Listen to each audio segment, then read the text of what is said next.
On the farthest reaches of the galaxy, where star systems lay beyond the realms of exploration and colonies barely clung to life, there was a quiet planet named Zalroth.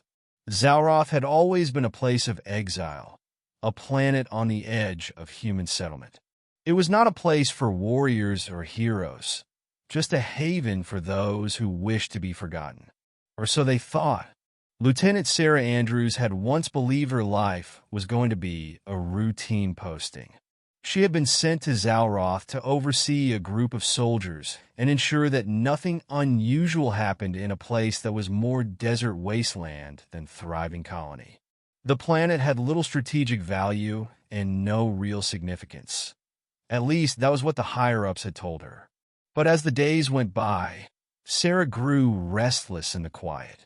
Her companion in this lonely corner of the universe was a dog, a special breed trained for combat and tracking, an enhancement made possible through advanced technology. His name was Apollo. With sleek black fur, sharp eyes, and heightened senses, Apollo was more than just a pet. He was a living tool, a partner, an extension of Sarah's own instincts. One day, while Sarah was conducting routine patrols through the barren, rocky plains of Zalroth, something unusual occurred. Apollo, as usual, was sniffing the ground, his enhanced nose picking up on every scent the wind brought.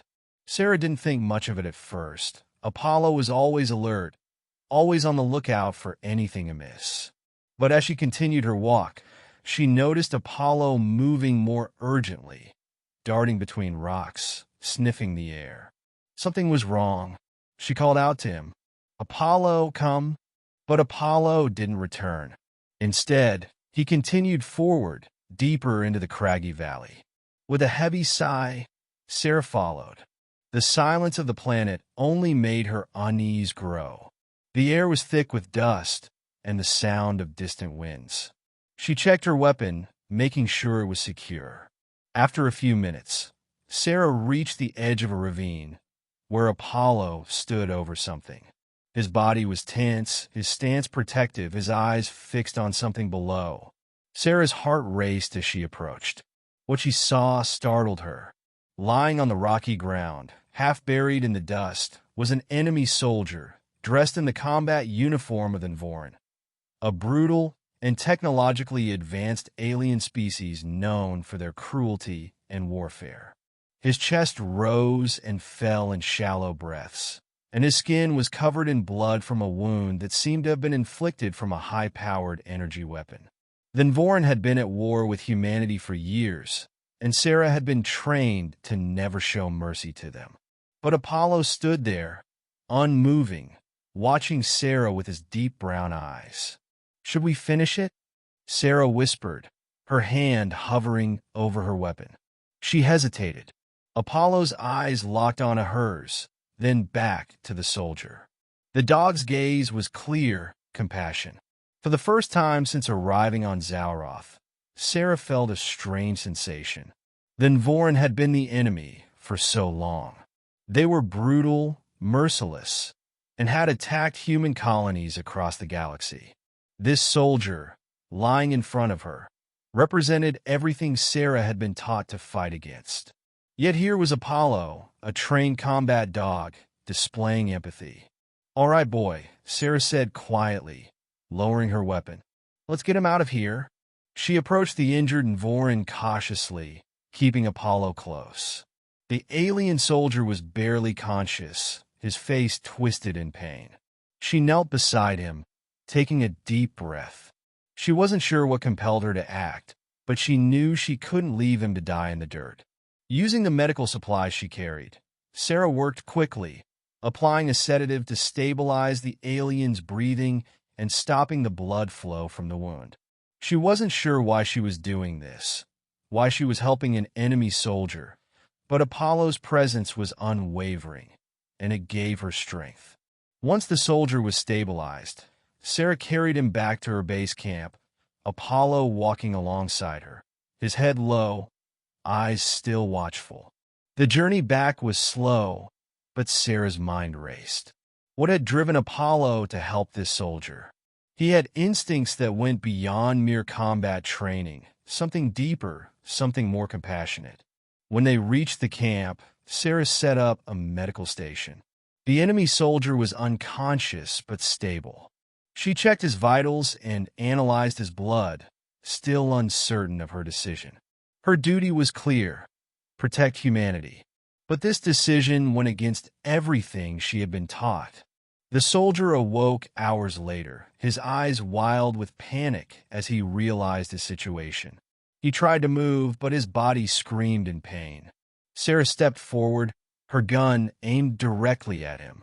"I didn't kill you," Sarah said, her voice steady. "And I won't if you don't give me a reason to." Then Vorin, disoriented and frightened, blinked up at her. "Why?" he rasped, his voice gravelly from the damage to his throat. "I would kill you if given the chance." "I know," Sarah said, her voice unwavering. "But I'm not you." Apollo, still by her side, barked once, as if to reinforce her words. The soldier's gaze flicked to the dog, then back to Sarah, his eyes full of confusion. "Why? Did your dog—" "He's not just a dog," Sarah said quietly. "He's a protector. He knows the difference between right and wrong. Sometimes it's not about being a soldier. Sometimes it's about being human." Then Vorin struggled to understand. "Human?" he muttered. "You humans are all the same?" Sarah's lips curled slightly. "No, we're not. Not all of us."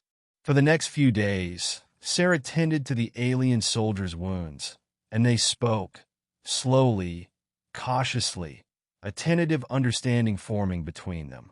The soldier, whose name was Aregar, was no different than any other sentient being, filled with doubts, regrets, and fear. He told Sarah of the Vorin's unending war, of how his people had been manipulated by their leaders. He spoke of his own hatred for the war and the atrocities committed by both sides. And as Sarah listened, she realized something. Aregar was not her enemy. He was a victim, just like the humans caught in the crossfire of the war. He had been forced to fight for a cause he did not fully believe in. And perhaps they could stop the cycle of violence together. On the day Aregar was strong enough to leave, Sarah stood with him at the edge of the camp. Apollo sat loyally by her side. "You're free to go," Sarah said, her voice steady but soft. "The war isn't over, but it doesn't have to be your fight anymore." Aregar nodded, a flicker of gratitude in his eyes. "I will remember your mercy, human." With that, then Vorin turned and walked away, disappearing into the vast desert of Zalroth. Sarah and Apollo stood there for a moment, silently watching him go. "What now, Apollo?" Sarah whispered, her voice filled with the weight of the moment. Apollo looked up at her, his eyes calm, his tail wagging slightly. Whatever came next, they had made a difference. Together, they had changed everything. And from that day forward, Sarah realized that sometimes the greatest victories come not from destruction, but from compassion, the power to stop a cycle of violence, one life at a time.